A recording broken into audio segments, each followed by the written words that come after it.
Hello students, last video में हमने diagram के थ्रू नर्व इम्पल्स देखा किस तरह से होता है, नर्व इम्पल्स किस तरह से प्रोपेगेट होती है। अब आपको मैं इसको स्टेप वाइज बता देती हूँ।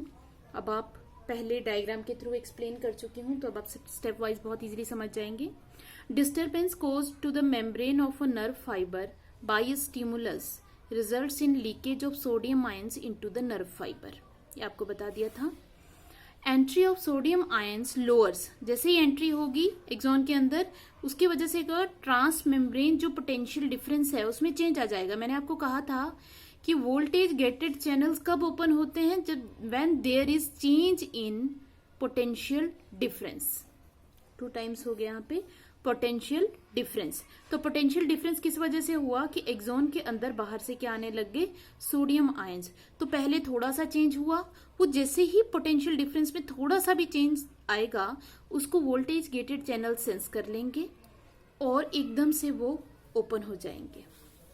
Decrease in potential difference makes the membrane more permeable to sodium ions because of opening of voltage gated channels than to sodium ions, so that more sodium ions enter into the fiber than potassium leave it.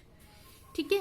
accumulation of sodium ions in the nerve fiber initiates depolarization. अब जैसे जैसे sodium ions nerve fibre के अंदर इकट्ठे होते रहेंगे तो उसकी वजह से डीपोलराइजेशन स्टार्ट हो जाएगा नर्व फाइबर का, making the axonic contents positively charge. Axonic content axon के अंदर वाला जो है एक्सोप्लाज्म, उसको पॉजिटिवली चार्ज बना देंगे as compare to the extracellular fluid.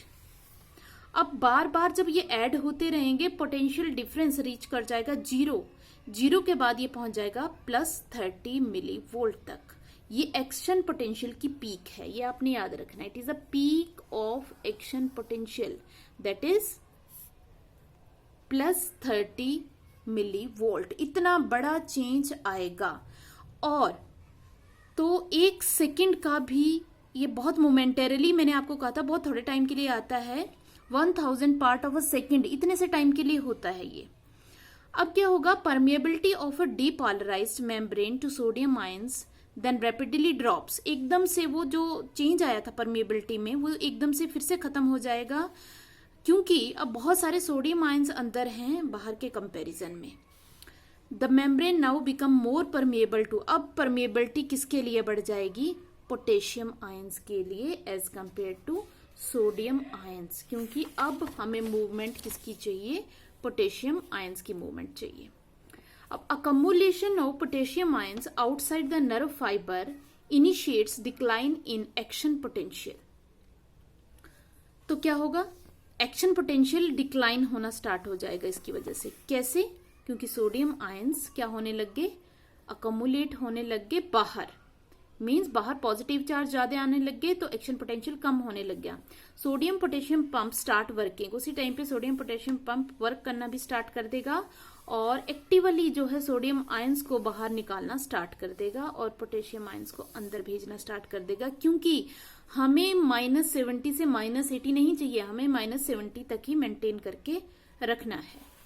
अब the ion soon regain their original concentration and the membrane acquires its original resting potential. अब दोबारा से रेस्टिंग पोटेंशियल आ जाएगा। अब action potential is propagated without change in amplitude. याद रखना है, इनका एम्पलीट्यूड कभी चेंज नहीं होता, जितनी स्ट्रेंथ स्टिमुलस की थी उतनी ही आगे कन्वे होती है, कहीं पे भी इसमें लॉस नहीं होता है। तो जो ये पार्ट, ये एक और बात ध्यान रखें कि जैसे ही एक पार्ट जो है पॉलराइज्ड होता है या रीपॉलराइज्ड होता है, उसके बाद उससे नेक्स्ट पार्ट में यही सेम इवेंट जो है वो दोबारा से होते हैं। इस फिनोमेना को कहा जाता है नॉन डेक्रीमेंटल, एम्पलीट्यूड में चेंज ना आना। अब आ जाता है साल्टेटरी कंडक्शन, अभी बताया मैंने। We know that myelin sheath is present on many nerve fibers which prevent flow of ions across the membrane, so action potential pass, तो इस केस में एक्शन पोटेंशियल पास होता है from node of Ranvier to the next node. इसकी वजह से यहाँ पे फास्ट प्रोपेगेशन होता है। और ध्यान रखेंगे यहाँ पे सिर्फ जितने भी वोल्टेज गेटेड चैनल्स हैं वो सिर्फ नोड ऑफ रेनवायर जहाँ पे है, वहां पे जो एक्सोलेमा या मेम्ब्रेन ऑफ एक्सॉन प्रेजेंट है उसी पार्ट में सारे के सारे जो है आयन गेटेड चैनल्स होते हैं। अगर जो नर्व फाइबर है उनमें ये माइलिन शीथ नहीं है, तो स्लो कंडक्शन होता है नर्व इंपल्स का। तो ये तो था किस तरह से नर्व इंपल्स जो है उसमें प्रोपेगेशन होता है। अब बात आ जाती है कि नर्व इंपल्स प्रोपेगेट होते होते ये कहाँ पहुंच गई है, at the end of the axon. But end of the axon में क्या है, क्या कोई न्यूरॉन दूसरे न्यूरॉन से किस तरह से जुड़ा है, तो ये हम देख लेते हैं कि दो न्यूरॉन्स के बीच में क्या होता है। मान लो कि ये है न्यूरॉन,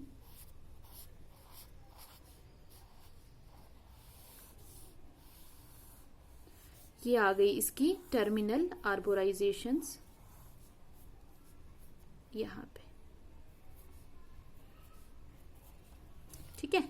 यहां से चाहे ये माइलिनेटेड है चाहे ये नॉन माइलिनेटेड है, जो नर्व इंपल्स है पार्ट वाइज वो यहां तक पहुंच गई है। अब नेक्स्ट न्यूरॉन है, मान लो कि ये किसी नेक्स्ट न्यूरॉन को पास कर रहा है, तो यहां पे डेंड्राइट्स होंगे।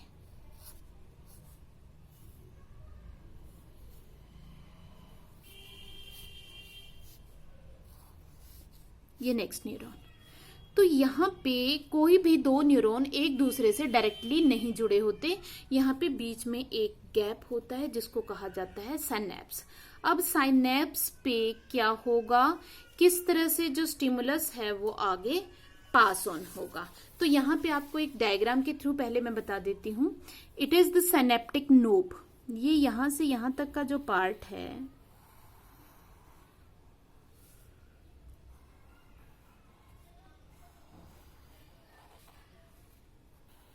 ये है साइनेप्टिक नोब, ठीक है। और जो ये वाला पार्ट आपको यहां बता रखा है, ये इन्होंने मेम्ब्रेन, डबल मेम्ब्रेन यहाँ पे शो कर रखी है, डबल लेयर ऑफ लिपिड्स यहाँ पे प्रेजेंट है, तो ये है। तो यहाँ पे मान लो ये है नर्व इंपल्स, ये यहाँ पे पहुंच गई, तो ये है नेक्स्ट न्यूरॉन या कोई भी ऐसा पार्ट जहां पे इसको, चाहे मसल है हम बात करें, चाहे कोई ग्लैंड है, चाहे नेक्स्ट न्यूरॉन के डेंड्राइट्स हैं, उस पे पास करना, तो कैसे पास होगा। तो यहां पे जैसे ही ये आएगी नर्व इंपल्स, तो यहां पे क्या होगा, ये यहां पे सिक्रीशन, कुछ केमिकल सिक्रीट किए जाएंगे। केमिकल वो बनाए कहाँ जाते हैं, इन द साइटोन, उनका ट्रांसफर यहां तक होगा, जिनको हम कहेंगे न्यूरो ट्रांसमीटर्स। सेल बॉडी में सिक्रीट होते हैं और उनको यहाँ ट्रांसफर किया जाता है। तो यहाँ पे वो जो सिक्रीट हुए हैं वो केमिकल्स क्या करेंगे, ये केमिकल्स यहाँ पे वेसिकल्स की फॉर्म में सिक्रीट हो जाते हैं। ये वेसिकल्स हैं जिनमें न्यूरोट्रांसमीटर्स हैं, लाइक एसिटाइल कोलिन, एग्जाम्पल याद रखना है सभी ने, एसिटाइल कोलिन। तो ये वेसिकल्स बन गई। तो ये वेसिकल क्या करेंगी, जो न्यूरोट्रांसमीटर है उसको यहाँ पे, जिसे हमने पढ़ा था एक्सोसाइटोसिस, उस तरह एक्सोसाइटोसिस के थ्रू इनको रिलीज कर देंगी। ये केमिकल जो है इस रीजन तक पहुंचेंगे, इस रीजन तक पहुंचते ही ये स्टिमुलस का काम करेंगे, और यहाँ मेम्ब्रेन जो कि इलेक्ट्रिकली एक्साइटेबल है, जो स्टिमुलस को रिसीव करती है, उसमें भी वही चेंजेस लाएंगे जो कि एक्सोन में आते थे या बाकी पार्ट्स में आते थे। जैसे कि जो वोल्टेज गेटेड चैनल्स हैं उनको ओपन कर देंगे, और उसकी वजह से क्या होगा, इसका ट्रांसफर जो है नेक्स्ट पार्ट में भी स्टिमुलस स्टार्ट हो जाएगा। तो इसमें कुछ डेफिनेशंस आपको बता देती हूँ। What is synapse, it is a close proximity of axon of one neuron and the dendrite or cyton of another neuron. इनके बीच में जो गैप होता है दैट इज ऑफ 200 ऑंगस्ट्रॉम। टर्म ये दी थी सर चार्ल्स शेरिंगटन थे, उन्होंने ये टर्म दी थी साइनेप्स। इसमें याद रखना है प्री साइनेप्टिक सेल जो ट्रांसमिट कर रही है वो है प्री साइनेप्टिक सेल, जो रिसीव करेगी अब वो है पोस्ट साइनेप्टिक सेल, और जो बीच में गैप है उसको कहते हैं synaptic cleft. And what are neurotransmitter, these are chemical messengers secreted in the cell body and transported via axon to synaptic node. They help in generation of electrical impulse in the next neuron.